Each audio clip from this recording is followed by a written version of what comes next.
Well, I continue to be somewhat baffled by Stargirl. And I've had to catch up. I missed it last week because I forgot. But I'm caught up now, as I had to watch 2 episodes. This will be a review of the episodes Wildcat, which introduces the Yolanda Montez version of, well, not the comic book Yolanda, but this is quite different. Wildcat, and then the follow-up episode brings out Hourman and Dr. Mid-Nite. Also, again, very different from the comic book version, as I recall it. Maybe they've changed things since. I don't know. I haven't really heard anything like that. But anyway, of course, the previous episode had left it off where Courtney had discovered the remnants of the Justice Society, and she wanted to recruit new members of the team, and she gathers up items from the now deceased members of the old society. And she had Wildcat's costume, she had Dr. Mid-Nite's goggles, and the hourglass of Hourman, and also a pink pin which is supposed to represent the Thunderbolt from Johnny Thunder. And I guess they'll do that too at some point, or maybe save it for the follow-up season. I hadn't heard any mention of that one. But anyway, so there you are. So Yolanda, we were already introduced to these characters as the outcasts of the high school drama, which is just the absolute worst part of the show. And because I just don't like high school soap operas. And so this is no different. However, in order to get Yolanda's story out, they do it in a pretty good way, in that they just get to the point and then they move you on with the story of the series as it's moving along in the current time. Why is Yolanda such an outcast? Well, we get that story, and a lot of this is like when you get an origin story or a background story. I've often thought something along this lines, like a montage or whatever, that just explains it in the opening act very quickly, rather than drowning you in high school soap opera, which is what happens, or what happened rather, to Yolanda. Apparently she was a popular girl at school. She was running for, I guess, school president or something like that, and she was dating Henry, who's a popular boy in school. He's the son of Brainwave and all that. And I guess he's on the football team or something, I don't know. But he seemed to be the top bully that Stargirl messed with and blew up his car and all that sort of thing.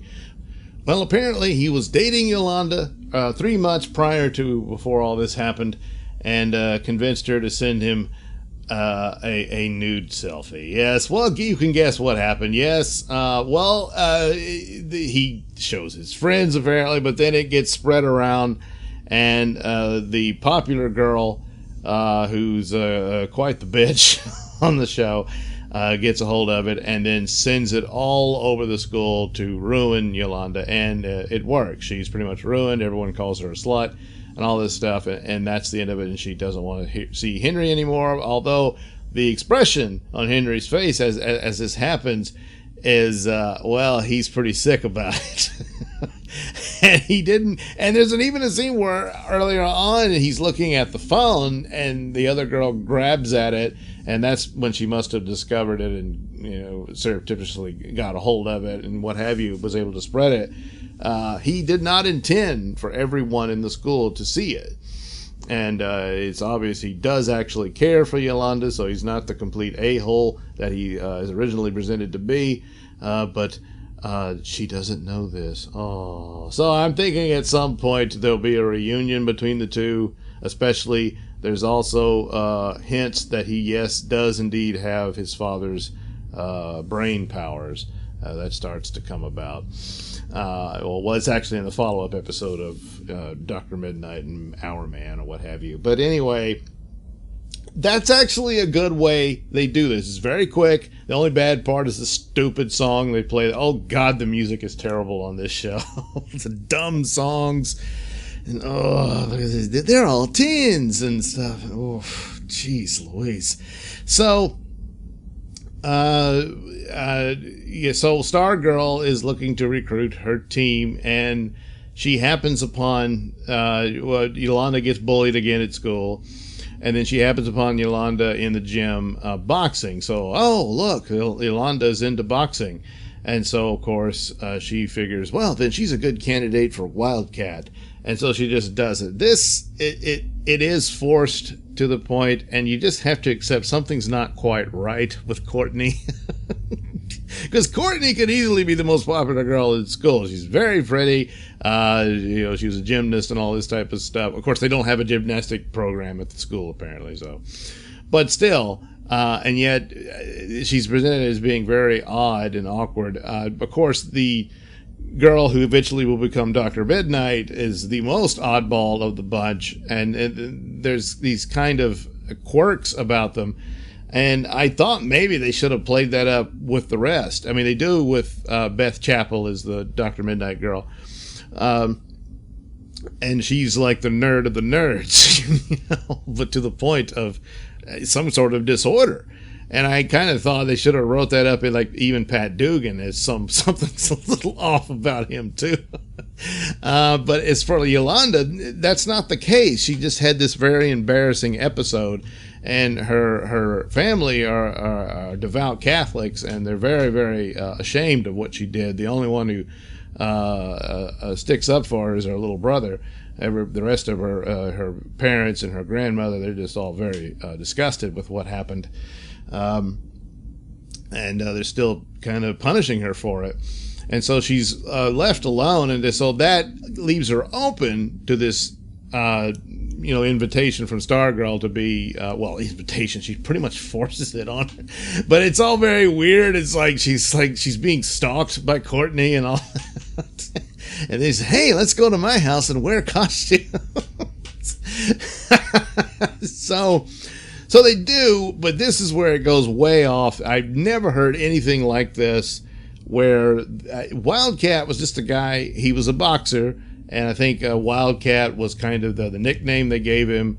And during the war, World War II, he decides to become a superhero, and he takes on the name of Wildcat and the costume and all that. There were no superpowers involved. I can't remember if the Yolanda version did have powers of some sort, or if she was just inspired by Ted Grant, the original Wildcat. But in here, it's all the elements of the costumes or whatever articles or devices they had grants them some sort of power. So in this case, Yolanda puts on the costume, and at first it looks rather baggy and silly. It's made for a man. It doesn't fit her. She looks kind of silly in it. And then she puts on the mask, and then all of a sudden it grafts itself and molds itself to her body and all that, which is also a bit odd that Stargirl, of course she does it because of the boxing, but she gives her the cat suit to the poor girl who's been called a slut because of the new self. But anyway, so there they go, and it's the show. It has these elements of being way too cheesy and cutesy and stuff, but at the same time, it kind of gives you suspend the disbelief that they would do this. They immediately go into investigating Brainwave and all this stuff, and Stargirl sneaks in and expects Wildcat to climb the wall, which she does, and they do all that. But at the same time, she's put in this position where she's isolated and alone, and now the only friend she seems to have is this weird Courtney person. So she just does this. I don't know. I don't know that she would do it. It's believable for Beth to jump into this, considering her personality. But for Yolanda, I wasn't quite certain of that. But they do, and they discover their principal may have some connection, obviously does, to the Injustice Society, and that she may have been maybe the wife or the daughter or what have you of the original Fiddler, which was an old villain. She's able to play the violin. She plays it to Brainwave, but he's comatose, and I guess she thought maybe the music, because there's some kind of ability through the music it can, do things, that it might have revived him, but it didn't. I don't know what they're suggesting here, because the original Fiddler was a man, and Dugan brings this up, but are they going to suggest that, the Fiddler had gender reassignment? Maybe they will. I don't know, but clearly she's the Fiddler of this version, or this era rather, and maybe the original Fiddler is passed away. But they introduce another member. I forget the guy's name. Damn it, the guy that's, I don't know, part dragon or something. But it's kind of brief. The villains have been kind of stealing the show, but for these episodes, they really not so much. Their presence helps it because they're the more interesting characters. But here, so the Wildcat one was not too bad. There's the silliness and cheesiness of it. Here and there, it kind of worked, but she's at one point ready to just give it all up. She says, I'm not cut out for this, and that, of course, is believable. But she did go on this little spree with a Stargirl, and then she gives her the suit back. Stargirl brings the suit back to her room and leaves it to her with a note saying, I can't do it alone. And she decides to go ahead and do it anyway because her family once again rejects her. So she has nothing else but being Wildcat. So that's the clumsy way they, put her on the team. So there you go. Meanwhile, Beth saw them do this, and now she's like, oh boy, I want to get in on this. And she does. She basically snoops into Courtney's room and finds the goggles. This is way beyond, and of course the cat suit is too. The idea of the magic cat suit that gives the wearer cat powers, I don't think that was ever part of the Wildcat story. Here, the goggles have some sort of AI in it, and when you put it on, you can hear Dr. Mid-Nite's voice, since he's dead now, but his AI version lives on, and so it tells her what to do, and it's able to analyze what it sees and give her all kind of information, all that type of stuff. So I guess she will not become blind, which was the case with the original female Dr. Mid-Nite that they introduced in the late 80s, who her mother actually is more in keeping with that version of the character, because she was a doctor, but she got blinded because of the crisis and all that sort of stuff, and she ended up becoming the new Dr. Mid-Nite, which was basically a guy who had goggles that helped him see at night in the dark when he was blind, but the goggles enabled him to see. That was about it. It didn't have all this other ability and internet properties and whatnot, but this version does, and so that's just how they do it. It's like the devices is what brings them together, and it's just a quick and easy way to hurry up and assemble this team. They do now with Hourman. We get a little backstory on him, that the original Hourman, Rex Tyler, and his wife had to go on the run because the Injustice Society was looking for them. So they leave their son with this idiot. I think they would have had a better friend to be the godfather of their child, but, well, they were pressed for time. So they take off, and then Solomon Grundy kills them. So now he's, of course, a high school kid, but he's one of the troublesome kids and all this sort of stuff. And he's filled with rage because he's had a hard life with being raised by this idiot who bullies him and whatnot. And so, but Courtney notices, oh, the hourglass glows when he's around. So instead of the, what was it, the Miracle or something, it was kind of like Miracle, but they changed the words a little, Miraclo or something like that. This was this drug that Rex Tyler would take, and for 1 hour he'd have superhuman strength.